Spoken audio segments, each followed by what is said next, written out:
नमस्कार, आप देख रहे हैं द न्यूज खबरें आप तक। मैं हूं आपके साथ शारदा झा। आप तमाम दर्शकों का स्वागत है। बुलेटिन की शुरुआत से पहले नजर डालते हैं आज की हेडलाइंस पर। मधुबनी के सदर एसडीएम अश्विनी कुमार ने लोकसभा आम निर्वाचन 2024 को लेकर सेक्टर मजिस्ट्रेट के साथ की बैठक, दिए कई निर्देश।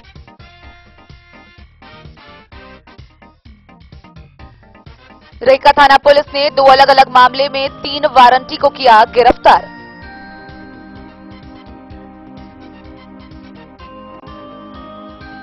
खुटौना के एक डारा से 31 दिसंबर को लड़की का हुआ अपहरण। अपहृता के नाना ने दर्ज कराई प्राथमिकी। प्रशिक्षु आईएएस अधिकारी पार्थ गुप्ता ने जयनगर प्रखंड विकास पदाधिकारी व अंचलाधिकारी का किया पदभार ग्रहण।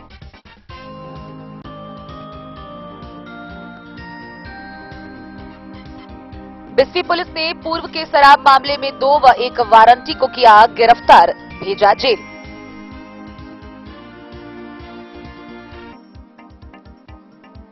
बेनीपट्टी के सीडीपीओ कार्यालय में चयन मुक्त आंगनबाड़ी सेविकाओं ने किया योगदान, जताया हर्ष।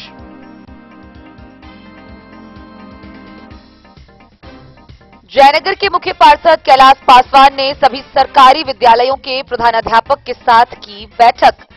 विद्यालयों को आधारभूत संरचना से लैस करने को लेकर दिए गए कई निर्देश।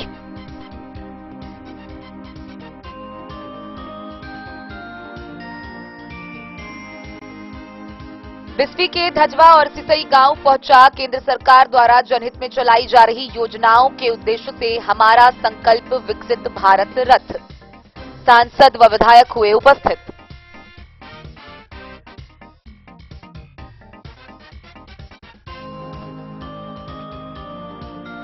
भारतीय प्रेस परिषद की जांच समिति ने खुटौना के अंचलाधिकारी रमन कुमार पर कार्रवाई की अनुशंसा।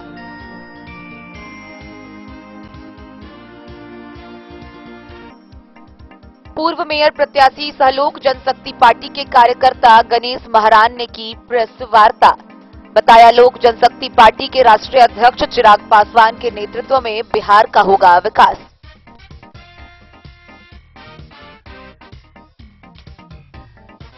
खुटौना बाजार निवासी गौतम प्रताप सिंह को खेल कोटा से सचिवालय के वित्त विभाग में हुई नियुक्ति। गांव वालों में हर्ष का माहौल।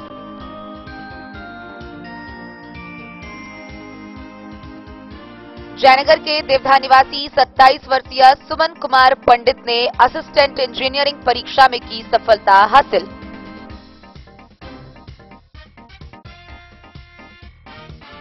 और गणतंत्र दिवस समारोह की तैयारियों को लेकर जिलाधिकारी की अध्यक्षता में बैठक का हुआ आयोजन।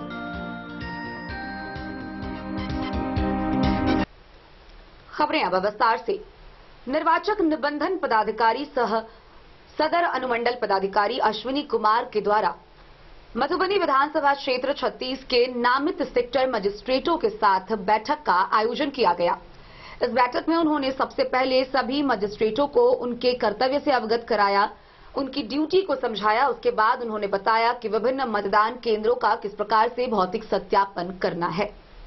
निर्वाचक निबंधन पदाधिकारी सह अनुमंडल पदाधिकारी सदर मधुबनी द्वारा आगामी लोकसभा आम निर्वाचन 2024 हेतु 36 मधुबनी विधानसभा निर्वाचन क्षेत्र के लिए नामित सेक्टर मजिस्ट्रेट के साथ बैठक आयोजित की गई। सर्वप्रथम अनुमंडल पदाधिकारी के द्वारा सभी सेक्टर पदाधिकारी के कर्तव्यों से अवगत कराया गया। उन्हें निर्देशित किया गया कि अपने अपने सेक्टर क्षेत्र के अंतर्गत पड़ने वाले सभी मतदान केंद्रों स्थलों का भ्रमण करेंगे और संबद्ध मतदान केंद्रों का भौतिक सत्यापन करेंगे। मतदान केंद्र के नाम, संख्या व भवन में किसी भी प्रकार की भिन्नता होने पर उसे अपने प्रतिवेदन में समाहित करेंगे। भ्रमण के क्रम में मतदान केंद्र तक पहुंचने के लिए एक नजरी नक्शा का निर्माण करेंगे। साथ ही मतदान केंद्रों पर न्यूनतम मूलभूत सुविधाओं का अविलंब सत्यापन करेंगे। सभी सेक्टर मजिस्ट्रेट को वैधता मानचित्रण तैयार करने के लिए भी निर्देशित किया गया। वे अपने क्षेत्र में लगातार भ्रमण कर वैसे ग्राम या टोला के उन मतदाताओं के गृह संख्या या परिवार के मुखिया का नाम व उनसे किसी भी समय संपर्क करने के लिए उस परिवार के चिन्हित व्यक्ति का नाम एवं संपर्क संख्या प्राप्त करेंगे। साथ ही भेद्य मतदाताओं के लिए दोषी व्यक्ति को चिन्हित करेंगे ताकि उनके विरुद्ध सुसंगत प्रावधानों के तहत निरोधात्मक व दंडात्मक कार्रवाई की जा सके। स्वीप गतिविधियों तथा कम्युनिकेशन प्लान बनाने में भी उनकी भूमिका के बारे में विस्तृत जानकारी दी गई। बैठक में अवर निर्वाचन पदाधिकारी सदर मधुबनी, प्रखंड विकास पदाधिकारी कलवाही राकेश कुमार उपस्थित थे। मधुबनी से फिरोज आलम की रिपोर्ट। रेखा थाना की पुलिस ने थाना क्षेत्र के खरुआ गांव से 2 और नाजिरपुर थाना टोल से एक वारंटी को गिरफ्तार किया है। गौरतलब है कि तीनों वारंटी पर न्यायालय में मामला चल रहा है और वह काफी दिनों से फरार चल रहा था। पुलिस ने यह कार्रवाई गुप्त सूचना के आधार पर की। रेखा थाना पुलिस ने न्यायालय के आदेश पर गुप्त सूचना के आधार पर थाना क्षेत्र के खड़ुआ गांव से 2 और नाजिरपुर सिपाही टोल से एक वारंटी को गिरफ्तार कर लिया। गिरफ्तार वारंटी की पहचान खड़ुआ गांव निवासी मोहम्मद मोजिबुल के पुत्र मोहम्मद सुल्तान व मोहम्मद जाहिद के पुत्र मोहम्मद इस्लाम, साथ ही नाजिरपुर सिपाही टोल से मोहम्मद जिन्नू को गिरफ्तार कर लिया गया है। रेखा के थाना अध्यक्ष राजकिशोर कुमार ने जानकारी देते हुए बताया कि गिरफ्तार वारंटी न्यायालय से मारपीट मामले में फरार चल रहा था। नाजिरपुर गांव से गिरफ्तार किया गया है। वारंटी को न्यायिक हिरासत में लेने हेतु व्यवहार न्यायालय मधुबनी भेज दिया गया है। मधुबनी से फिरोज आलम की रिपोर्ट। खुटाना थाना क्षेत्र के एक डारा गांव से एक व्यक्ति ने अपनी नतनी के अपहरण होने का मामला स्थानीय थाना में दर्ज कराया है। यह मामला 31 दिसंबर 2023 को थाना में दर्ज करवाया गया। दिए गए आवेदन के आधार पर एक डारा निवासी शोभित कुमार शाह ने बताया कि बीते 29 दिसंबर को उसकी नतनी सोनाली कुमारी किसी जरूरी काम से मधुबनी गई थी, लेकिन वापस नहीं लौटी। हालांकि इस मामले को लेकर उन्होंने बताया है कि 2 व्यक्ति के साथ उनका पूर्व से जमीनी विवाद चल रहा है और उन्हें आशंका है कि उन्हीं लोगों के द्वारा उनकी नतनी का अपहरण किया गया है या उसकी हत्या कर दी गई है। खुटौना थाना क्षेत्र के एक डारा निवासी शोभित लाल शाह ने खुटौना थाना में बीते 31 दिसंबर को आवेदन दिया है, जिसमें अपनी नतनी सोनाली कुमारी के अपहरण होने की बात कही है। आवेदन में बयान देते हुए बताया कि सोनाली बीते वर्ष 29 दिसंबर 2023 को अपने किसी काम से मधुबनी गई थी, जहां देर शाम तक संपर्क करने पर फोन स्विच ऑफ मिला। आगे उन्होंने आशंका जताते हुए गंभीर आरोप लगाया है कि बालूकारक और देवू सुनार के साथ पूर्व से चल रहे जमीनी विवाद के कारण उसकी नतनी का अपहरण या उसे जान से मार दिया गया हो, जिसका अब तक कोई सुराग नहीं मिल रहा है। आगे उन्होंने थानाध्यक्ष से जांच कर अग्रिम कार्रवाई की मांग की है। हालांकि इस बाबत खुटौना के थानाध्यक्ष धनंजय कुमार ने बताया कि आवेदन प्राप्त हुआ है, जिसकी छानबीन चल रही है, जल्द कार्रवाई की जाएगी। डन न्यूज के लिए राशिद रजा की रिपोर्ट। भारतीय प्रशासनिक सेवा के प्रशिक्षु आईएएस अधिकारी पार्थ गुप्ता ने जयनगर में प्रखंड विकास पदाधिकारी सह अंचलाधिकारी के पद पर अपना योगदान दिया। वहीं उनके इस योगदान पर निवर्तमान प्रखंड विकास पदाधिकारी राजीव रंजन की अध्यक्षता में अभिनंदन समारोह का आयोजन किया गया। भारतीय प्रशासनिक सेवा के प्रशिक्षु आईएएस अधिकारी पार्थ गुप्ता ने सोमवार को जयनगर प्रखंड विकास पदाधिकारी व अंचलाधिकारी का पदभार ग्रहण किया। प्रखंड कार्यालय के समीप सामुदायिक प्रशिक्षण भवन निवर्तमान बीडीओ राजीव रंजन कुमार की अध्यक्षता में आयोजित स्वागत सह अभिनंदन समारोह का आयोजन किया गया। कार्यक्रम को प्रशिक्षु आईएएस अधिकारी पार्थ गुप्ता, डीसीएलआर सुश्री तरणिजा, बीडीओ राजीव रंजन कुमार, प्रभारी सीईओ निश्चित नंदन ने संयुक्त रूप से दीप प्रज्वलित कर उद्घाटन किया। प्रशिक्षु आईएएस अधिकारी पार्थ गुप्ता ने कहा कि वह नगर पंचायत में ईओ के पद पर काम करने का उन्हें अवसर प्राप्त हुआ। यहाँ के लोग उन्हें बहुत अच्छे लगे, काम करने में मजा आया। जयनगर में काम करने का अनुभव रहा तो जयनगर ही आने का चॉइस दिया और उन्हें बीडीओ और सीईओ के पद पर योगदान के लिए भेजा गया। उन्होंने कहा कि वर्तमान में उन्हें जो जिम्मेदारी सौंपी गई है वह अपने कार्य के प्रति गंभीर रहकर आम लोगों के कामों को निष्पादन करने की पूरी कोशिश करेंगे।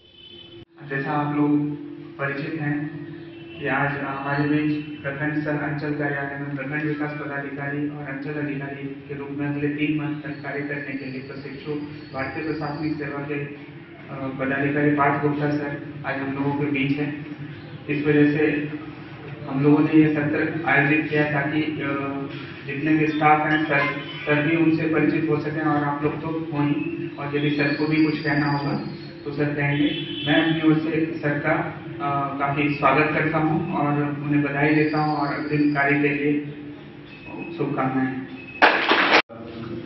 डीसीआर मैडम, वीडियो साहब, सीओ साहब और सभी जो भी यहाँ के स्टाफ मेंबर्स हैं सभी आए हैं। तो मुझे यहाँ जयनगर में दोबारा ज्वाइन करके बहुत खुशी हुई। पहले भी नगर पंचायत में 4 दिन में था, तो उस समय भी बहुत यहाँ जो स्टाफ मेंबर्स हैं और लोगों का सपोर्ट मिला और काम करने में काफ़ी मज़ा आया मुझे।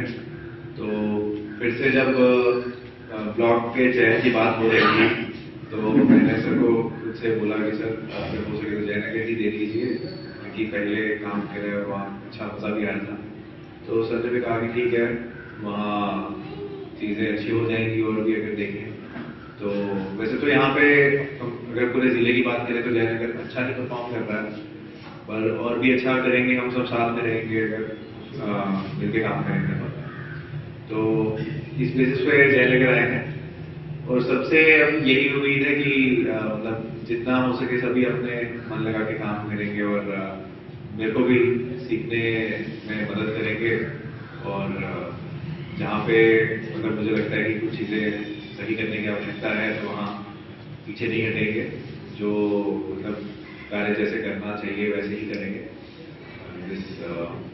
मतलब जैसे विधि है और जैसा मतलब उस कार्य में जितना समय लगता है उससे ज़्यादा ना लेके उतने ही समय में करेंगे और अपने ऑफिस के प्रति संलग्न रहेंगे और एक जनता के प्रति सेवा भाव के साथ जो काम करना होता है वैसे करेंगे। तो बस यही कहूँगा, मैं ज़्यादा नहीं कुछ कहूँगा। बस यही है, आप सबसे सपोर्ट की उम्मीद रहेगी काम करते समय। ठीक। डेन न्यूज के लिए जयनगर से मोहम्मद अली की रिपोर्ट। बिस्फी थाना की पुलिस ने बिस्फी थाना क्षेत्र के मोतनाजे व बलहा गांव से अलग अलग मामले में 2 वारंटी को गिरफ्तार किया है। दोनों के ऊपर शराब तस्करी का मामला दर्ज है।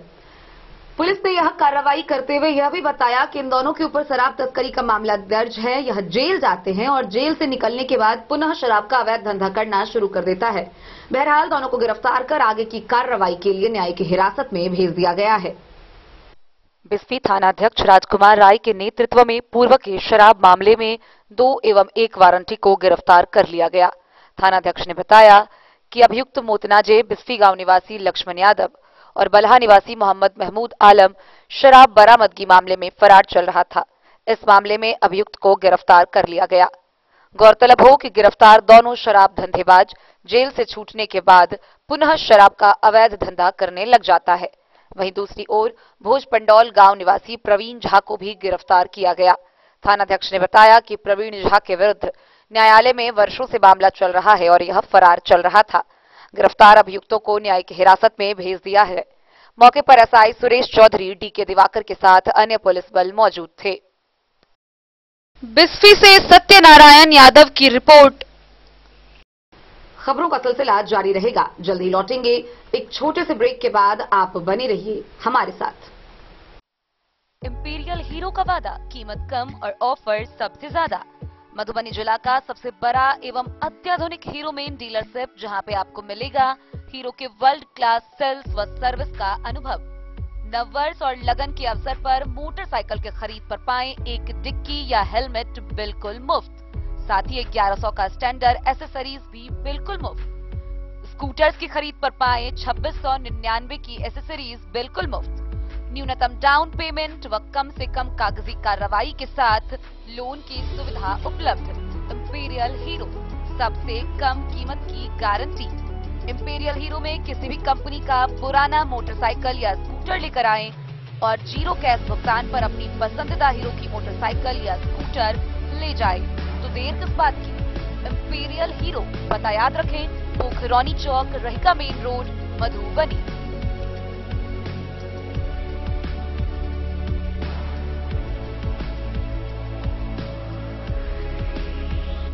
वीरेंद्र तिलकुट वाला, जहां आप पाएंगे गया के मशहूर कारीगर द्वारा तिलकुट, मुरब्बा, खजूर, अमोट, रुमाली लच्छा, घी लच्छा, गजक, गुड़ मेवा, चीनी मेवा। यही नहीं, लट्ठा बादाम, बादाम पापड़ी, खोया तिलकुट, गुलाब रेवड़ी, तिलकुट स्पेशल, तिलकुट जनरल, तिल कतरी, खुला तिल भी यहाँ उपलब्ध है। स्वाद ऐसा जो एक बार जुबान से लग जाए तो आप भूल न पाए। हम रखते हैं आपकी सेहत का ख्याल, इसलिए इसलिए पूरी सफाई व स्वच्छता के साथ यहाँ आपका मनपसंद तिलकुट तैयार किया जाता है। एक बार अवश्य पधारें वीरेंद्र तिलकुट वाला, बाटा चौक, बाटा शोरूम के सामने, मधुबनी।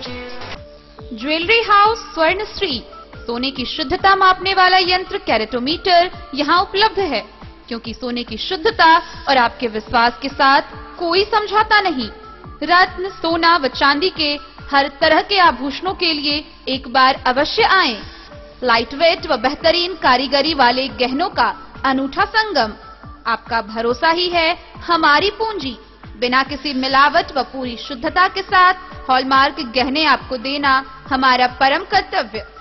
तो देर किस बात की, अपने मनपसंद गहनों की खरीदारी के लिए आज ही आए।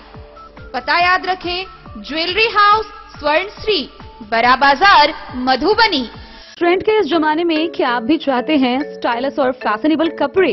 क्या आप अपने लुक को अपग्रेड करना चाहते हैं? अगर हाँ, तो आज ही आए Bombay fashion readymade sari showroom. हमारे पास पुरुषों, महिलाओं और बच्चों के लिए है नए से नए फैशन ट्रेंड में कपड़े और एक्सेसरीज का लार्ज कलेक्शन, आपके बजट और हर अवसर के लिए खास। चाहे काम के लिए हो नए आउटफिट की तलाश, या पार्टी के लिए ड्रेस, या किसी खास अवसर के लिए सूट, सलवार और साड़ी, हमारे पास है हर एक ब्रांड। क्रिम्सन क्लब, मुफ्ती, टर्टल और किलर के SIS स्टोर्स। इसके अलावा रेमंड, स्पार्की, जॉकी, लक्ष्मीपति, मान्यवर, ब्लैकबेरी, नवाब पार्कर जैसे बड़े ब्रांड। तो देर किस बात की, आज ही आए बॉम्बे फैशन साड़ी एवं रेडीमेड शोरूम। हमारा पता है महिला कॉलेज रोड, मधुबनी।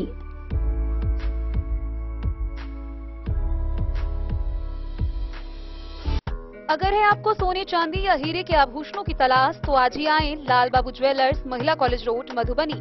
मिथिलांचल में 100 वर्ष से अधिक की विरासत और आपकी सेवा में हर आभूषण पर हॉलमार्क उपलब्ध है। हर अवसर के लिए आभूषण, शादी हो, पार्टी हो, त्योहार हो, आपके बजट में और आपके डिजाइन के अनुसार। तो आज ही हमारी ज्वेलरी शॉप पर आएं और अपने प्रियजनों के लिए खरीदे खूबसूरत आभूषण।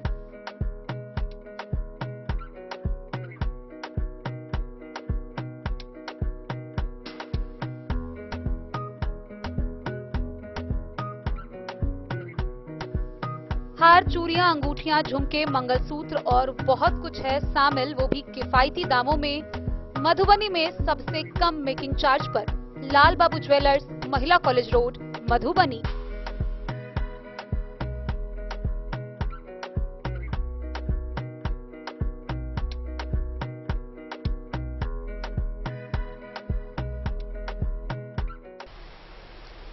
बेनीपट्टी प्रखंड मुख्यालय स्थित समेकित बाल विकास परियोजना कार्यालय में सभी चयन मुक्त आंगनबाड़ी सेविकाओं ने अपना योगदान दिया।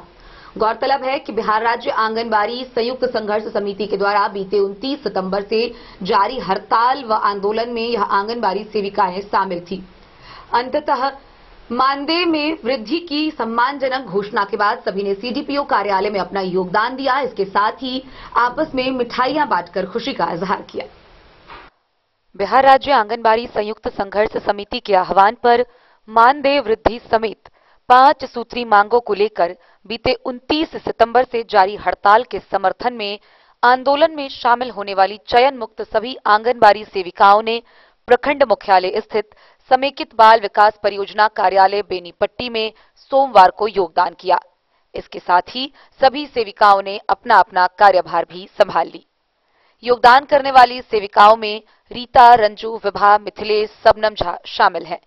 वहीं योगदान करने के बाद सभी सेविकाओं ने महिला पर्यवेक्षिकाओं व कार्यालय कर्मियों को मिठाई खिलाकर अपनी खुशियों का इजहार किया। इस क्रम में महिला पर्यवेक्षिकाओं ने भी योगदान करने वाली सभी सेविकाओं को कार्य पर वापसी और मानदेय में सम्मानजनक वृद्धि होने की घोषणा पर खुशी जाहिर करते हुए शुभकामनाएं दी और आगे भी बेहतर सेवा देने को प्रेरित किया। इस मौके पर सभी पर्यवेक्षिकाओं ने कहा कि उन लोगों का आंदोलन सफल व सुखद रहा और उम्मीद है कि आगे भी पूरी निष्ठापूर्वक अपने कर्तव्यों व दायित्वों का निर्वहन करेंगी। गौरतलब है कि इन सभी सेविकाओं को विभागीय दिशा निर्देश के आलोक में CDPO के अनुशंसा पर ICDS के जिला परियोजना पदाधिकारी द्वारा हड़ताल व आंदोलन में जाने और आम जनों की सेवा में बाधा पहुंचाने के कारण चयन मुक्त कर दिया गया था। लेकिन बीते 6 जनवरी को मुख्यमंत्री से आंगनबाड़ी सेविकाओं की हुई वार्ता के बाद चयन मुक्त आदेश को रद्द कर पुनः सभी सेविकाओं को वापस कार्य पर ले लिए जाने का विभागीय अधिकारियों को निर्देश दिया गया था, जिसके आलोक में आईसीडीएस के निदेशक के द्वारा उसी दिन देर शाम में सेवा वापसी संबंधित पत्र सभी अधिकारियों को भेज दिया गया था। सरकार के कहवा किए जे बहुत बहुत धन्यवाद जे हमरा और लड़ा के शक्ति देले, चयन मुक्त कर दिले। तो हम सब ऐसा कमजोर नहीं भेलिए, बल्कि हम सब और लड़ाई में सशक्त भऽ अगला कदम उठेबे। सरकार के धन्यवाद, नीतीश कुमार मुख्यमंत्री जी के, माननीय मुख्यमंत्री जी के सेवका के तरफ से धन्यवाद जे पहिल बात तो चयन मुक्ति वापस केलथि, दोसर बात जे हमर सबके मानदेय बढ़ोतरी के घोषणा केलथि। अब हुनका से आशा ई करे छियन जे सामान्य जनक मानदेय के जे घोषणा केलथि है ओ हमरा सबके सामान्य जनक करथि, जेना शिक्षक के छै चाहे अन्य विभाग में केलथि है ओना हम सब आशा कर रहल छियन। और हुनका एकदम बिहार राज्य आंगनबाड़ी कर्मचारी यूनियन के जिला महासचिव शबनम झा, मधुबनी जिला एवं तमाम बिहार के क्रांतिकारी बहन के तरफ से उनका बहुत बहुत धन्यवाद दै छियन माननीय मुख्यमंत्री और माननीय बाल विकास मंत्री जी जे 3 का बेनीपट्टी में कह के गेलथि जे हम 6 का सुनाब, तहिना ओ 6 का अपन बात पर कायम रहलथि। ओहि के लेल हुनका हमरा यूनियन के तरफ से बहुत बहुत धन्यवाद और हुनका से आशा करे छी जो समान जनक हमरा मानदेय देता। अगला लड़ाई के लेल हम सब तैयारी करे छियन जे सरकारी कर्मचारी के दर्जा ल कर रहबे। एहि के साथ हम अपन बात खत्म करी। बेनीपट्टी से विनोद कुमार की रिपोर्ट। जयनगर नगर पंचायत कार्यालय के सभागार में नगर पंचायत के मुख्य पार्षद कैलाश पासवान की अध्यक्षता में सभी पंचायत के कर्मियों और सभी सरकारी विद्यालयों के प्रधानाध्यापकों के साथ बैठक की गई। इस बैठक में मुख्य रूप से सभी सरकारी विद्यालयों में आधुनिक सुविधाओं से लैस व विभिन्न विधि व्यवस्था को लेकर कई वार्ता किए गए। शिक्षा विभाग के अपर मुख्य सचिव के पाठक के आदेश पर सरकारी विद्यालयों को आधारभूत संरचना से लैस करने के लिए जिला प्रशासन व शिक्षा विभाग के अधिकारियों को दिए आदेश पर सोमवार को जयनगर नगर पंचायत कार्यालय सभागार में मुख्य पार्षद कैलाश पासवान की अध्यक्षता में विभिन्न वार्डों के वार्ड पार्षद एवं नगर पंचायत के सभी सरकारी विद्यालयों के प्रधानाध्यापक के साथ बैठक की। बैठक में सरकारी विद्यालयों की स्थिति, मानक व्यवस्था, आधारभूत संरचना को लेकर चर्चा की गई। विद्यालय की व्यवस्था को लेकर सभी प्रधानाध्यापक को अपने वार्ड पार्षद से सहमति पत्र पर हस्ताक्षर कराकर नगर पंचायत कार्यालय में देने की बात कही गई। मुख्य पार्षद कैलाश पासवान ने उपस्थित विद्यालय प्रधानाध्यापक को कहा कि बीते दिनों जिला पदाधिकारी के बैठक में शहरी क्षेत्र के विभिन्न वार्डों में सरकारी स्कूलों के आधारभूत संरचनाओं के तहत विद्यालय की स्थिति क्या है, शिक्षकों, छात्रों व भवन की संख्या, पीने का पानी, शौचालय एवं जमीन की स्थिति को लेकर 2 दिनों के अंदर नगर पंचायत कार्यालय को समर्पित करने की बात कही है। 5/1/2024 को जिला पदाधिकारी के बैठक बुलाया गया था मधुबनी में। जिला पदाधिकारी के सभा कक्ष में आयोजन हुआ। जयनगर नगर पंचायत के क्षेत्र के अंतर्गत जितने भी विद्यालय हैं सभी विद्यालय के प्रधानाचार्य को बैठक बुलाए थे। बैठक में मेन मुद्दा था आधारभूत संरचना। जिस विद्यालय में जितना विद्यार्थी की संख्या है, टीचर की संख्या क्या है, भवन की क्या स्थिति है, विद्यालय में जमीन की क्या स्थिति है, बेंच डेस्क है कि नहीं है, सारे मुद्दा पर हमने सारे प्रधानाध्यापक को दिशा निर्देश दिए हैं और प्रधानाचार्य से अनुरोध किए हैं कि आप अपने विद्यालय से कल तक एक फॉर्मेट बना के नगर पंचायत जयनगर को दे दे और जिस वार्ड में जो वार्ड आयुक्त पढ़ते हैं वार्ड आयुक्त के समक्ष बना के नगर पंचायत में 2 बजे तक आप दे दीजिए, ताकि हम जिला पदाधिकारी, जिला शिक्षा पदाधिकारी के आदेशानुसार हम जिला में जयनगर शहर के जितने भी स्कूल हैं सभी का कागज भेज दें और बिहार सरकार के जो के पाठक हैं उनका एक दिशा निर्देश, एक चिट्ठी आया है। हर एक विद्यालय को आधारभूत संरचना अनुकूल विकास की राशि दिया जाएगा, जिस पर नगर पंचायत जयनगर वहाँ के वार्ड आयुक्त के द्वारा निगरानी रखा जाएगा और नगर पंचायत क्षेत्र के अंतर्गत जितने भी विद्यालय हैं उसका भवन बन जाए, ताकि जयनगर शहर का भी, नगर पंचायत का भी नाम रहेगा कि नहीं, नगर पंचायत के वार्ड आयुक्त, चेयरमैन और प्रधानाचार्य मिल के ने जयनगर शहर के स्कूल को विकास के रास्ता पर ले गए। इसी सब के लेकर हमने विद्यालय नगर पंचायत मुख्य पार्षद के सभा कक्ष में बैठक बुलाए थे। सारे विद्यालय के प्रधानाचार्य आए। बैठक में भाग लेने के लिए सारे प्रधानाचार्य को बहुत बहुत धन्यवाद, सभी वार्ड आयुक्त को धन्यवाद। डेन न्यूज के लिए जयनगर से मोहम्मद अली की रिपोर्ट। बिस्फी प्रखंड के धजवा व सिसई गांव में केंद्र सरकार द्वारा जारी विभिन्न जन कल्याणकारी योजनाओं की समीक्षा को लेकर हमारा विकसित भारत संकल्प रथ पहुंचा, जहां सैकड़ों की संख्या में भारतीय जनता पार्टी के कार्यकर्ता मौजूद हुए। इस दौरान कई सरकारी अधिकारी उपस्थित रहे। सांसद डॉक्टर अशोक यादव, विधायक हरिभूषण ठाकुर बचौल समेत कई गणमान्य लोग उपस्थित हुए। मौके पर केंद्र सरकार द्वारा जारी विभिन्न जन कल्याणकारी योजनाओं की विस्तार पूर्वक जानकारी स्थानीय लोगों को दी गई। केंद्र सरकार द्वारा जनहित में चलाई जा रही योजनाओं की समीक्षा करने के उद्देश्य से हमारा संकल्प विकसित भारत रथ प्रखंड क्षेत्र के धजवा और सिसई गांव पहुंचा। कार्यक्रम में कई विभागीय सरकारी कर्मचारी भी उपस्थित रहे। कार्यक्रम को संबोधित करते हुए सांसद डॉक्टर अशोक कुमार यादव ने कहा कि लोगों को आयुष्मान कार्ड, राशन कार्ड, वृद्धावस्था पेंशन, जमीन का दाखिल खारिज, कई कामों में प्रशासन का कार्य देखा जा रहा है। सांसद ने कहा कि प्रधानमंत्री के द्वारा विगत 9.5 वर्षों से जनहित में जारी योजनाएं और भी आकार लेगी।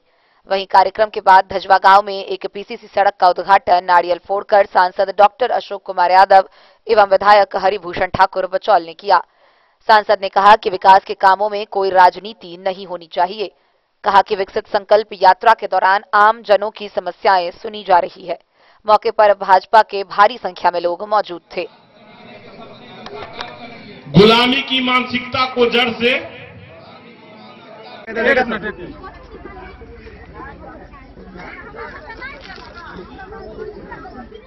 बिस्फी से सत्यनारायण यादव की रिपोर्ट। खुटौना के अंचलाधिकारी रमन कुमार के द्वारा अपने पावर का गलत इस्तेमाल कर पत्रकार को झूठा मुकदमा में फंसाने के मामले को लेकर भारतीय प्रेस समिति की जांच परिषद ने खुटौना के अंचलाधिकारी रमन कुमार पर कार्रवाई की मांग जिला पदाधिकारी से की है। गौरतलब है कि यह मामला 2019 से चला आ रहा है। पत्रकार के ऊपर झूठा मुकदमा करना, उसे फंसाना समेत कई बातें इस पूरे वारदात में शामिल है। आइए हम आपको विस्तार से दिखाते हैं क्या है ये पूरा मामला। खुटौना के अंचलाधिकारी रमन कुमार पर भारतीय प्रेस परिषद की जांच समिति ने अपने पद और पावर का गलत इस्तेमाल कर पत्रकार को झूठे मुकदमा में फंसाने मामले में जिला पदाधिकारी से सीओ रमन कुमार पर अनुशासनिक कार्रवाई करने की अनुशंसा की है। गौरतलब है कि घोघरडीहा प्रखंड के तत्कालीन सीओ रमन कुमार के द्वारा सड़क जाम की खबर संकलन करने गए पत्रकार सुशील कुमार पर अपनी पावर का गलत तरीके से उपयोग कर घोघरडीहा थाना में सड़क जाम के मुकदमा में फंसाया था, जिसको लेकर पत्रकार सुशील ने बीते वर्ष 2019 में भारतीय प्रेस परिषद के समक्ष एक लिखित शिकायत दर्ज कराई थी। वहीं भारतीय प्रेस परिषद की जांच समिति ने अपने स्तर से मामले की जांच कराई, जिसमें पत्रकार द्वारा लगाया गया आरोप सत्य पाया गया। परिषद 17 नवंबर 2023 को भारतीय प्रेस परिषद समिति ने अपने निर्णय में सीईओ रमन कुमार की निंदा करते हुए इस प्रेस की स्वतंत्रता पर हमला बोला है और सीधे सीधे जिला पदाधिकारी से अनुशासनिक कार्रवाई की अनुशंसा की है। डेन न्यूज के लिए राशिद रजा की रिपोर्ट। खबरों का सिलसिला आज जारी रहेगा। जल्दी लौटेंगे एक छोटे से ब्रेक के बाद। आप बने रहिए हमारे साथ।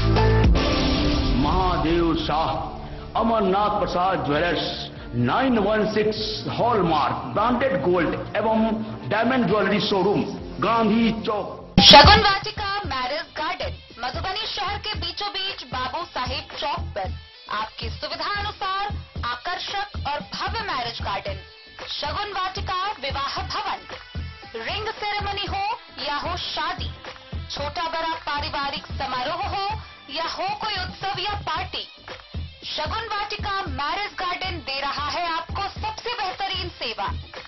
बुकिंग के लिए संपर्क करें गणपति टेंट हाउस, पुराना LIC कैंपस, खादी भंडार, मधुबनी। संपर्क सूत्र 7903625254। विवेकानंद मिशन विद्यापीठ शिक्षा के क्षेत्र में एक नया आयाम अब छोटे बच्चों के लिए भी आधुनिक सुविधाओं के साथ उपलब्ध। विवेकानंद मिशन विद्यापीठ जूनियर, जहां क्लास प्री नर्सरी से 5th स्टैंडर्ड तक के बच्चों का एडमिशन प्रारंभ है। अगर आप भी चाहते हैं अपने बच्चों का शिक्षा के क्षेत्र में बेहतर विकास, तो विवेकानंद मिशन विद्यापीठ जूनियर है आपके लिए तैयार। 2.5 से 10 वर्षों के बच्चों के लिए आपको मिलेगा आधुनिक सुविधाओं के साथ एक बेहतर शिक्षा का माहौल। CBSE बेस्ड करिकुलम सिलेबस के साथ साथ स्टूडेंट्स होंगे art and craft, game and sports और कल्चरल एक्टिविटीज में अव्वल। इंग्लिश मीडियम के माहौल के बीच स्टूडेंट्स बनेंगे स्मार्ट, जहां किताबी ज्ञान के साथ साथ हर क्षेत्र में स्टूडेंट्स होंगे अवेयर। हॉबीज और इंटरेस्ट को मिलेगी प्राथमिकता। तो आइए और अपने बच्चों के बेहतर भविष्य के लिए आज ही नामांकन करवाइए। Vivekananda mission Vidyapeeth junior.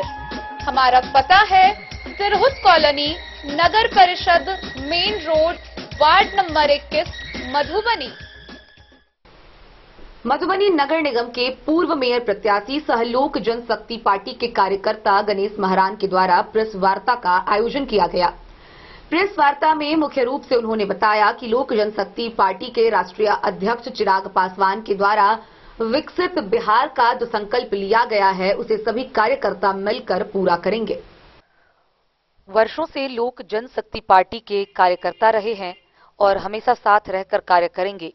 जो पार्टी गरीब परिवार व बेरोजगार युवा को रोजगार देने व बिहार को विकसित करने का संकल्प लिया है, उसी पार्टी के कार्यकर्ता रहकर आजीवन काम करेंगे। लोक जनशक्ति पार्टी का नारा बिहारी फर्स्ट, बिहार फर्स्ट को जन जन तक पहुंचाने का कार्य लोजपा के राष्ट्रीय अध्यक्ष चिराग पासवान व उनके कार्यकर्ता कर रहे हैं। ये सभी बातें पूर्व मेयर प्रत्याशी सह लोक जनशक्ति पार्टी के कार्यकर्ता गणेश महारान प्रेस कॉन्फ्रेंस में कही। उन्होंने कहा कि 7 जनवरी को जन संवाद सह सम्मेलन समारोह का आयोजन रामपट्टी के राजघाट मैदान में किया गया था, जहां मधुबनी की जनता को संबोधित करते हैं गणेश महारान बोले कि बिहार को विकसित देखना बुजुर्ग व युवा का सपना है। इस प्रेस कॉन्फ्रेंस में कई लोग शामिल हुए। कल जो आपने पार्टी का दामन लिया, उस पार्टी का दामन थामने की पहले वजह बता दीजिए। साथ ही साथ जिस तरीके का ये आयोजन किया गया ये लोकसभा की तैयारियों का एक ये झांकी था, क्या आने वाले समय में लोकसभा की दावेदारी भी पेश करना चाहते हैं इस पार्टी के माध्यम से, क्या था इसका मुद्दा? देखिए, हम लोग वर्षों से चिराग पासवान जी के जो मिशन है, यानी हमारे जो राष्ट्रीय अध्यक्ष लोक जनशक्ति पार्टी के जो राष्ट्रीय अध्यक्ष माननीय चिराग पासवान जी है, उनका जो लक्ष्य है और हम लोगों को बहुत अच्छा लगा। उस लक्ष्य को देखते हुए उनका जो vision Bihar first, Bihari first का जो विजन था, उसको देखते हुए हम लोगों ने लोजपा बहुत पहले से वर्षों से ज्वाइन किए हुए हैं और ये विजन को जन जन तक पहुंचाने के लिए हमने कल एक मीटिंग का आयोजन किया था, यानी कि जन संवाद सम्मेलन समारोह जो था कल रामपट्टी के राजघाट मैदान में, वो हमारे पार्टी के समस्त कार्यकर्ताओं के स्नेह प्यार के कारण ये सफल हो पाया। बहुत अच्छा रहा, बहुत अच्छा दृश्य रहा। आप लोग गए होंगे, देखे होंगे कि बहुत एक अपार जनमुखी लोगों का एक स्नेह था, स्नेह भी झलक रही थी। तो बहुत अच्छा मीटिंग भी रहा, सफल मीटिंग रहा। नहीं, उस कार्यक्रम में हमने देखा जिस तरीके से वहाँ पे पब्लिक भीड़ था, खासतौर पर लोगों की भीड़ था, तो वहाँ पे क्या आने वाले समय का ये शक्ति प्रदर्शन है, क्या है इसका पीछे की वजह लोग जानना चाहते हैं, जो आखिर गणेश महारान जी के समर्थन में इतने लोग आए, चिराग जी खुद यहाँ पर पहुंचे, इसके पीछे की वजह क्या है आखिर? क्योंकि देखिए चुनावी साल है, चुनावी सरगर्मी बिहार में तेज है, इसलिए एक ये बड़ा सवाल निकल कर सामने आया।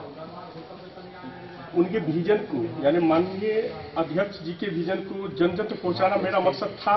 इसलिए हम सभी लोजपा के कार्यकर्ता ने कल उनका प्रोग्राम लिए थे और रही बात टिकट की आगे की तैयारी की, लोकसभा और विधानसभा तैयारी की, तो पार्टी निर्णय करेगी। सर, क्या संभावना देखा जा रहा है? मधुबनी जिला 2 लोकसभा क्षेत्र को रिप्रेजेंट करता है। आने वाले टाइम में अगर डायरेक्ट पूछा जाए ये चीज, आप मधुबनी या झंझारपुर, कहां से आप इस संभावना को देखते हैं? लेकिन लोगों के साथ जो मेरा लगाव है व्यक्तिगत पूरे जिला भर में है, तो जिला में कहीं से भी अगर हमें मौका मिलेगा तो हम तैयार रहेंगे लड़ने के लिए। अच्छा, एक सवाल मेरा है कि राजनीतिक पार्टियां तो बहुत है, आपने इसका लोक जनशक्ति पार्टी का ही दामन क्यों थामा आपने? लोक जनशक्ति पार्टी का जो उद्देश्य है बिहार फर्स्ट, बिहारी फर्स्ट, यानी कि हर व्यक्ति को खुशहाल बनाना, बिहार को विकसित बनाना, बिहार के युवाओं को ज़्यादा से ज़्यादा सरकारी नौकरी में भागीदारी देना, ज़्यादा से ज़्यादा उद्योग धंधे को बढ़ावा देना, जो मध्यम परिवार के लोगों हैं जिनको सरकारी लाभ उचित समय पर मिले और सरकारी लाभ का पूरा उसको भरपूर जो सहयोग होता है सहयोग मिले, और युवा के प्रति जो हमारे राष्ट्रीय अध्यक्ष माननीय श्री चिराग पासवान जी हैं, उनका जो युवा के प्रति जो लगाव है, युवा खुद हैं और युवा के लिए हमेशा सोचते रहते हैं। उसका इतिहास भी रहा है, उनके पूर्वजों का भी, पिताजी का भी इतिहास रहा है कि बिहार को उसने देने का काम किए हैं। जब वो रेल मंत्री थे तो सबसे पहले मधुबनी डिस्ट्रिक्ट की अगर बात किया जाए तो बड़ी लाइन जोड़ने का उन्होंने काम किया था। जब वो खाद्य मंत्री थे तो 80 लाख लोगों को मुफ्त राशन देने का भी उन्होंने प्रोविजन उसी का दिया हुआ है। और आप लोग जानते भी हैं, उन्होंने एक शब्द भी बोला था जब दूरसंचार मंत्री बने थे, तो बोले थे कि हर व्यक्ति के पास, हर से वाले के पास मोबाइल होगा। और आप देखते होंगे कि हर घर में एक नहीं 2-2 मोबाइलें आप लोग देख रहे हैं, हम लोग भी देख रहे हैं। तो इनका जो बिहार के प्रति उनके पिताजी आदरणीय चिराग पासवान जी के पिताजी स्वर्गीय रामविलास पासवान जी, उनका भी विजन बिहार को देने का जो रहा है, और माननीय आदरणीय हमारे चिराग पासवान जी हैं, उनका भी जो ये विजन है बिहार को अग्रसित बनाना है, विकसित बनाना है, तो हम लोगों को बहुत अच्छा लगा। कल आपने देखे होंगे कि उसमें 75% युवाओं का भीड़ था, तो लोग उनसे मतलब उनके नीतियों से जुड़ रहे हैं। क्या आपको लगता है कि डेन न्यूज के लिए सुमित कुमार की रिपोर्ट। बीते शनिवार को सूबे के मुख्यमंत्री नीतीश कुमार ने 81 खिलाड़ियों को पटना स्थित एक अन्य मार्ग में खिलाड़ियों को नियुक्ति पत्र सौंपने के लिए मेडल लाओ नौकरी पाओ कार्यक्रम का आयोजन किया था। गौरतलब है कि खुटौना बाजार निवासी विनोद कुमार सिंह का इस खेल कोटा से सचिवालय में वित्त विभाग में नियुक्ति हुई है। उनके इस नियुक्ति होने से गांव वालों में हर्ष का माहौल है। खुटौना थाना क्षेत्र के खुटौना बाजार निवासी विनोद कुमार सिंह के पुत्र गौतम प्रताप सिंह को खेल कोटा से सचिवालय के वित्त विभाग में नियुक्ति हुई है। गौरतलब है कि सूबे के मुख्यमंत्री नीतीश कुमार ने शनिवार को 81 खिलाड़ियों को पटना स्थित एक अन्य मार्ग में खिलाड़ियों को नियुक्ति पत्र सौंपने के लिए मेडल लाओ नौकरी पाओ कार्यक्रम का आयोजन किया था, जिसमें खुटौना निवासी गौतम प्रताप सिंह का नाम भी शामिल था। बताते चले कि गौतम पेचक सिलाट के राष्ट्रीय प्रतियोगिता में कांस्य पदक को अपने नाम किया था। मुख्यमंत्री ने खिलाड़ियों को प्रोत्साहित करने हेतु उनमें नियुक्ति पत्र भी सौंपा। साथ ही खिलाड़ियों को संबोधित करते हुए कहा कि सरकार की ओर से खेलों को बढ़ावा दिया जा रहा है। साथ ही खेल जगत के लिए कई महत्वपूर्ण कदम उठाए गए हैं। इसी कड़ी में खिलाड़ियों को नौकरी दी जा रही है। फुटबॉल, साइकिलिंग और रग्बी जैसे खेलों में बढ़िया प्रदर्शन करने वाले और अंतर्राष्ट्रीय स्तर पर मेडल जीतने वाले सभी खिलाड़ियों को सरकारी नौकरी दी जा रही है। वहीं खुटौना के लाल को खेल कोटा से मिले सरकारी नौकरी से समस्त प्रखंड वासियों में खासा उत्साह देखने को मिल रहा है। प्रखंड के स्थायी बच्चे और युवा पीढ़ी को खेल जगत में एक भविष्य देखने को मिल रहा है। डेन न्यूज के लिए राशिद रजा की रिपोर्ट। जयनगर के दिवधा गांव निवासी सुमन कुमार पंडित ने मात्र 27 वर्ष की उम्र में असिस्टेंट इंजीनियरिंग परीक्षा में सफलता हासिल कर अपने परिवार का नाम रोशन किया है। उनके इस सफलता से गांव वालों में भी बेहद हर्ष का माहौल है। गौरतलब है कि 27 वर्षीय सुमन कुमार पंडित दिवधा गांव के वार्ड नंबर 6 के एक साधारण किसान राम कुमार पंडित के सबसे बड़े पुत्र हैं। एक साधारण परिवार से होते हुए उन्होंने कड़ी मेहनत से यह सफलता हासिल की, जिसकी सभी लोग खूब सराहना कर रहे हैं। जयनगर के दिवधा गांव निवासी 27 वर्षीय सुमन कुमार पंडित असिस्टेंट इंजीनियरिंग परीक्षा में सफलता हासिल करने पर गांव में खुशी का माहौल बना हुआ है। देवधा उत्तरी पंचायत के वार्ड नंबर 6 साधारण किसान परिवार राम अवतार पंडित का सबसे बड़ा पुत्र है। सुमन कुमार पंडित गरीब किसान परिवार के होने पर बचपन की पढ़ाई जयनगर के +2 हाई स्कूल में पूरा करने के बाद गया इंजीनियरिंग कॉलेज में पूरा नामांकन कराया और वहां से बीपीएससी की तैयारी करने पर असिस्टेंट इंजीनियरिंग में सफलता प्राप्त किया। उन्होंने 147 रैंक आया है। कोलकाता रेलवे में कॉन्ट्रैक्ट पर इंजीनियर पद पर योगदान दिया है। माता शांति देवी गृहिणी है। 4 भाई बहन में सबसे बड़ा भाई है, वह एक छोटा भाई है। एमटेक व ग्रेजुएशन की पढ़ाई कर रहा है। सुमन कुमार पंडित के सफलता पर गांव में खुशी का माहौल बना हुआ है। डेन न्यूज के लिए जयनगर से मोहम्मद अली की रिपोर्ट। मधुबनी समाहरणालय के सभाकक्ष में मधुबनी के जिला पदाधिकारी अरविंद कुमार वर्मा की अध्यक्षता में आगामी 26 जनवरी को गणतंत्र दिवस समारोह को लेकर बैठक का आयोजन किया गया। इस बैठक में सभी विभाग के वरीय पदाधिकारी उपस्थित थे। इस दौरान जिला पदाधिकारी ने बताया कि मुख्य स्थल वॉटसन स्कूल में झंडोत्तोलन किया जाएगा। इसके अलावा समाहरणालय के सभी विभाग के द्वारा अद्भुत झांकी भी निकाली जाएगी। स्काउट गाइड, एनसीसी समेत विभिन्न परेड की टुकड़ियां इस परेड में शामिल होंगी। इन सभी समारोह को लेकर उन्होंने उपस्थित अधिकारियों को कई दिशा निर्देश निर्गत किए। जिलाधिकारी अरविंद कुमार वर्मा की अध्यक्षता में गणतंत्र दिवस समारोह के सफल आयोजन को लेकर समाहरणालय स्थित सभाकक्ष में बैठक आयोजित हुई। जिलाधिकारी ने गणतंत्र दिवस मुख्य समारोह के सफल आयोजन को लेकर संबंधित अधिकारियों को कई आवश्यक दिशा निर्देश दिए। उन्होंने कहा कि हर वर्ष की भांति इस वर्ष भी वॉटसन स्कूल के मैदान में मुख्य समारोह आयोजित किया जाएगा। मैदान की तैयारी व मंच सज्जा के लिए भवन विभाग के कार्यपालक अभियंता को निर्देश भी दिए। मुख्य समारोह में झंडोत्तोलन का कार्यक्रम प्रातः 9 बजे आरंभ होगा। इस अवसर पर जिले की प्रभारी मंत्री सहित सभी गणमान्य व्यक्तियों को आमंत्रित किया जाएगा। जिलाधिकारी ने कहा कि इस अवसर पर जिले के स्वतंत्रता सेनानियों को भी सम्मानित किया जाएगा। मुख्य समारोह में Bihar police, SSB, home guard, NCC, scout guide की टुकड़ियां परेड में शामिल होंगी। उन्होंने कहा कि परेड की तैयारी के लिए अच्छी तरह से पूर्वाभ्यास किया जाए। सभी महत्वपूर्ण विभागों द्वारा आकर्षक झांकी निकालने को लेकर जिलाधिकारी द्वारा संबंधित अधिकारियों को कई आवश्यक दिशा निर्देश भी दिए गए। उन्होंने कहा कि उत्कृष्ट प्रदर्शन करने वाले कर्मियों को सम्मानित किया जाएगा। इसको लेकर सभी प्रभारी पदाधिकारी नियमानुसार अपनी अनुशंसा भेजे। जिलाधिकारी ने निर्देश दिया कि नगर में साफ सफाई के पर्याप्त इंतजाम किए जाएं। महापुरुषों की मूर्तियों व स्मारकों की साफ सफाई का भी निर्देश जिलाधिकारी द्वारा दिया गया। जिले के महादलित टोलों में पदाधिकारियों की उपस्थिति में टोला बुजुर्ग झंडोत्तोलन करेंगे। इसको लेकर जिलाधिकारी ने संबंधित पदाधिकारियों को कई आवश्यक दिशा निर्देश भी दिए। इस बैठक में डीडीसी विशाल राज, एडीएम नरेश झा, नगर आयुक्त अनिल चौधरी, विशेष कार्य पदाधिकारी सह अपर समाहर्ता आपदा संतोष कुमार, जिला जनसंपर्क पदाधिकारी परिमल कुमार, सिविल सर्जन नरेश भीमसाड़िया सहित जिले के सभी वरीय पदाधिकारी उपस्थित थे। मधुबनी से फिरोज आलम की रिपोर्ट। और आइए अंत में हम आपको दिखाते हैं डेन न्यूज की परीक्षा पर चर्चा की यह खास पेशकश, जहां आज के सेशन एपिसोड 4 में हमारे साथ मौजूद हैं कॉमर्स के फैकल्टी प्रणीश झा, जो बिजनेस स्टडीज के लिए पूरे जिले भर में काफी प्रसिद्ध हैं। आइए हम जानते हैं कि बिजनेस स्टडीज के लिए 12वीं के छात्र किस प्रकार से परीक्षा की तैयारी करें। आगामी 1 फरवरी से बिहार बोर्ड 12वीं की परीक्षाएं होने वाली है। डेन न्यूज की खास पेशकश परीक्षा पे चर्चा में आज हमारे साथ कॉमर्स बीएसटी यानी कि बिजनेस स्टडीज के एक्सपर्ट्स प्रणेश सर हैं।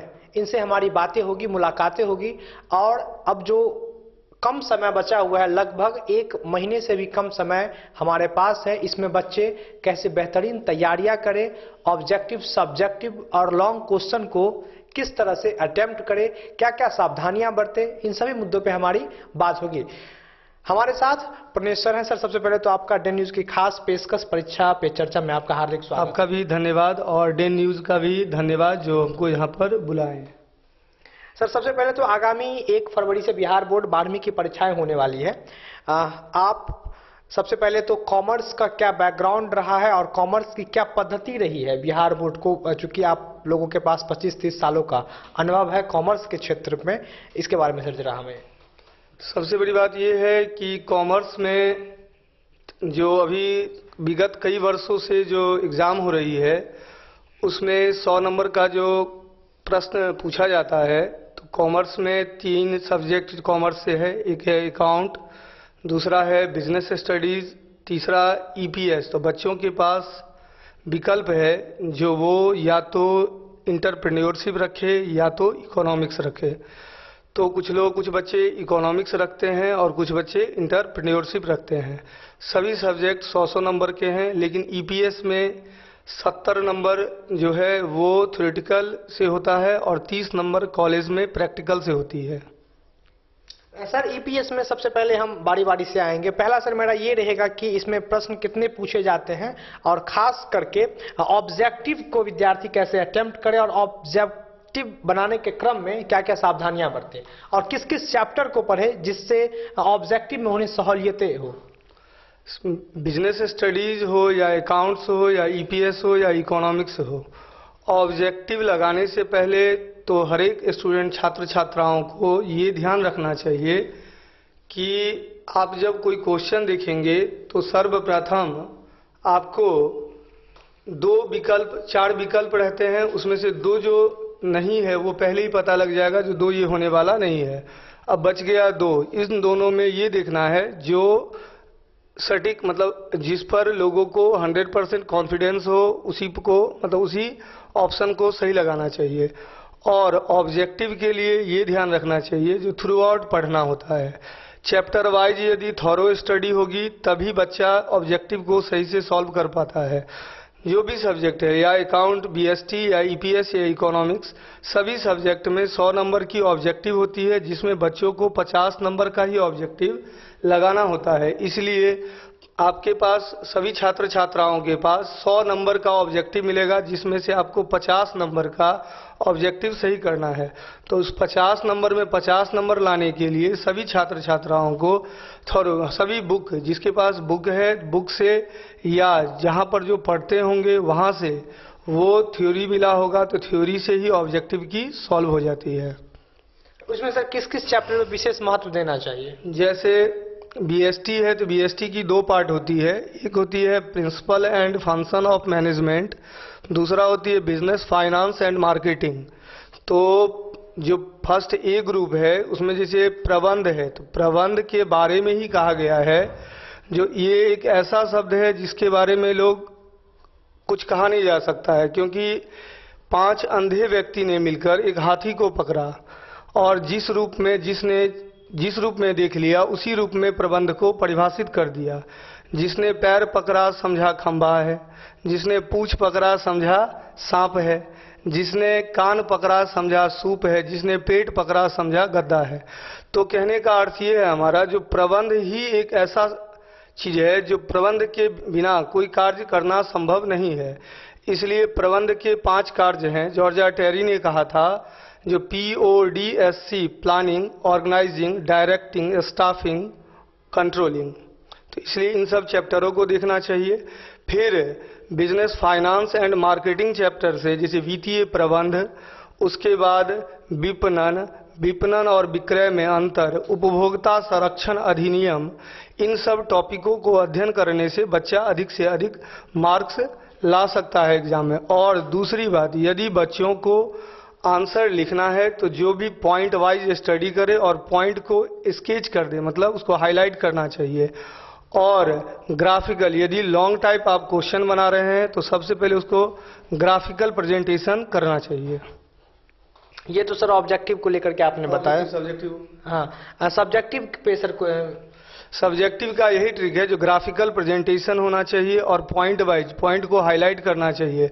ऑब्जेक्टिव में तो पहले ही हम बता चुके हैं जो 50 नंबर का जो ऑब्जेक्टिव है 100 नंबर का पूछा जाएगा जिसमें आप 50 नंबर का लगाना है आपको। और फिर जो गैर वस्तुनिष्ठ प्रश्न जो है उसमें 30 प्रश्न बच्चों के पास रहेंगे, उसमें से बच्चों को 15 प्रश्नों का उत्तर देना रहता है जो 2-2 नंबर के प्रश्न रहते हैं। 15 दूना 30 नंबर इधर से हो जाएगा और 8 नंबर का लॉन्ग क्वेश्चन होता है, जो जिसमें से बच्चों को 4 क्वेश्चन का ही आंसर देना रहता है। जो 4 क्वेश्चन 5-5 नंबर के होते हैं, तो 5 चौक 20 नंबर इधर हो गया लॉन्ग से, फिर शॉर्ट टाइप से हो गया 15, तो 15 दूना 30 नंबर इधर से हो गया, और ऑब्जेक्टिव 50 नंबर।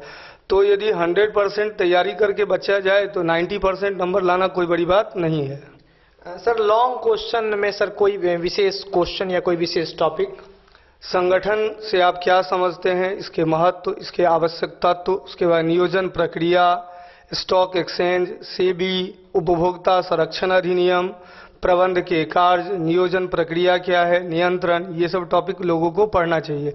वैसे भी प्रबंध के यदि 5 कार्य यदि लोग सही ढंग से पढ़ ले, नियोजन, नियंत्रण, संगठन, संप्रेषण, अभिप्रेरण और नियुक्तिकरण, तो विद्यार्थियों का सही ढंग से आंसर परीक्षा हॉल में लिखा जा सकता है।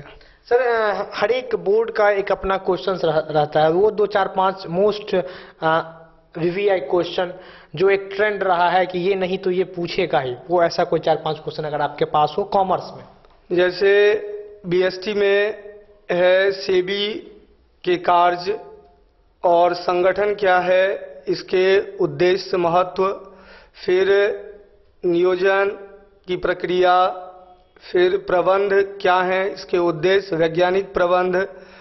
उसके बाद आप ले सकते हैं उपभोक्ता संरक्षण अधिनियम, शेयर बाजार से। तो ये सब टॉपिक ऐसा है जिससे क्वेश्चन 110% आने का चांस रहता ही है। ये तो सर आपने ऑब्जेक्टिव, सब्जेक्टिव और लॉन्ग के बारे में बताया। वैसी कुछ विशेष सावधानियां जो परीक्षा के समय में हमें उससे बचना चाहिए, और विद्यार्थी वो अंतिम समय में चूंकि मुश्किल से 1 महीने का समय बचा हुआ है, उसमें अपने आप को कैसे तैयार करें, बाहरी सोर्स से अपने आप को कैसे बचाए और एग्जाम प्रेशर से कैसे बचे? सबसे पहले तो ये है जो ये आपके लक्ष्य की पहली चरण है। 10th के बाद आपकी जिसने जो फैकल्टी रखी होगी उसका ये प्रथम चरण है। जैसे इंटर करने के बाद ही लोग अपना आगे फ्यूचर डिसाइड करता है, तो इसमें बच्चों को तो परेशानी नाम का चीज ही नहीं लेना चाहिए और एकदम माइन्यूटली अध्ययन करना चाहिए। जिसने जो पढ़ा है उसी को बार बार रिपीट करना चाहिए। बार बार पुनरावृत्ति करने से उसको परीक्षा हॉल में लिखने में सहूलियत होती है। यदि किसी क्वेश्चन को थ्योरी में, चाहे वो अकाउंट में हो या बिजनेस स्टडीज में या एंटरप्रेन्योरशिप में या इकोनॉमिक्स में, कितना बड़ा भी थ्योरी रहेगा, उसको यदि कोई भी बच्चा 20 मिनट माइन्यूटली यदि पढ़ लेगा और पढ़ने के बाद उसको हाथ से ढक ले और फिर सोचे उसके बारे में जो इस टॉपिक में क्या कहा गया है, तो ऑब्वियसली वो अच्छे ढंग से लिख पाएगा और बिना प्रेशर और याद करने का भी चक्कर झंझट नहीं रहता है, क्योंकि आप हर चीज को याद नहीं कर सकते हैं। इसलिए टॉपिकली स्टडी कीजिए और थ्रू आउट बच्चों को टॉपिक वाइज पढ़ना चाहिए, प्रेशर मुक्त होना चाहिए, मोबाइल का प्रयोग कम करना चाहिए। यदि आजकल के बच्चे का माइंड की थिंकिंग कैपेसिटी इसलिए कम हो रही है क्योंकि लोग आजकल मोबाइल पर डाइवर्ट हो रहे हैं, इसलिए मोबाइल से दूरी बनाएं और आराम से पढ़े, कम भोजन करें, ज़्यादा से ज़्यादा रिलैक्स करें और माइन्यूटली हर चीज़ को पढ़े और पढ़ने के बाद उस चीज़ को लिखने की कोशिश करें। और लिखने से क्या होता है, क्योंकि एग्ज़ाम हॉल में बच्चों को लिखना पड़ता है, इसलिए कोई भी टॉपिक एक बार पढ़ने के बाद उसको लिख लेना चाहिए और फिर उसके बारे में सोचना चाहिए जो ये टॉपिक यदि किसी के सामने बोलेंगे या लिखने जा रहे हैं तो ये टॉपिक हम लिख पाएंगे कि नहीं या बोल पाएंगे कि नहीं, तो उसकी अभ्यास करना चाहिए। तो विद्यार्थी आराम से गेन कर सकता है, लक्ष्य की प्राप्ति कर सकता है। सर एक चीज चूंकि हम लोग बराबर इस चीज को देखते हैं और हमारे ये जो हमारा नया एपिसोड है खास करके परीक्षा पे चर्चा, इसमें हमारे साथ जो भी गेस्ट आते हैं उनसे मेरा एक कॉमन प्रश्न होता है कि एग्जाम के समय में कुछ ऐसे भैया उभर के आते हैं, कुछ ऐसे लोग उभर के आते हैं जिनका ऑब्जेक्टिव के इंतजार में बच्चे रहते हैं अंतिम समय तक, और उन्हें लगता है कि वो जो भी सो कॉल्ड व्यक्ति है उसमें वो अगर ये प्रश्न हमें भेज देता है तो इससे हमें सहूलियतें होगी, और जब पता चलता है एग्जाम हॉल में जाने के बाद कि वो जो भी आंसर शीट हमारे पास था या पहले से आया हुआ था उसका वास्तविक जो प्रश्न है उससे कोई लेना देना नहीं था, मैं एक फ्रॉड का शिकार हो गया। इससे बच्चे कैसे बचे? बच्चों को तो इन सब चीज़ों पर ध्यान ही नहीं देना चाहिए, क्योंकि ये लोगों को माइंड डाइवर्ट करने के लिए ये काम करते हैं और इन सब का काम ही है लोगों को डाइवर्ट करना, इसलिए इन सब चीज़ों से दूरी बनाना चाहिए।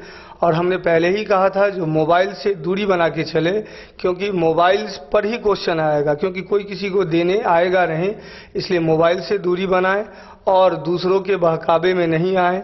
जिसने जो पढ़ा है वही पढ़े, और जिन लोगों के पास बुक है वो बुक का ऑब्जेक्टिव पढ़े, क्वेश्चन पढ़े, थ्योरी पढ़े, और जिन गुरुजी से वो पढ़ रहे हैं उनसे संपर्क में रहे और उनसे राय मशवरा लेते रहें, तो उनको कभी कोई दिक्कत नहीं होगी। और ये जो डाइवर्ट करने वाले लोग हैं इन लोगों से सावधानियां बरतें, क्योंकि ये अभी मान लीजिए कोई आदमी किसी को दे देगा आंसर या क्वेश्चन उठा के दे देगा, लेकिन हमेशा तो नहीं देगा। इसमें सच्चाई कितनी होती है? ये सच्चाई नहीं होती है, ये सब सिर्फ और सिर्फ हाँ छल होती है, और लोगों को ठगने के लिए, बहकावे के लिए, पैसा ठगने के लिए ये सब काम किया जाता है।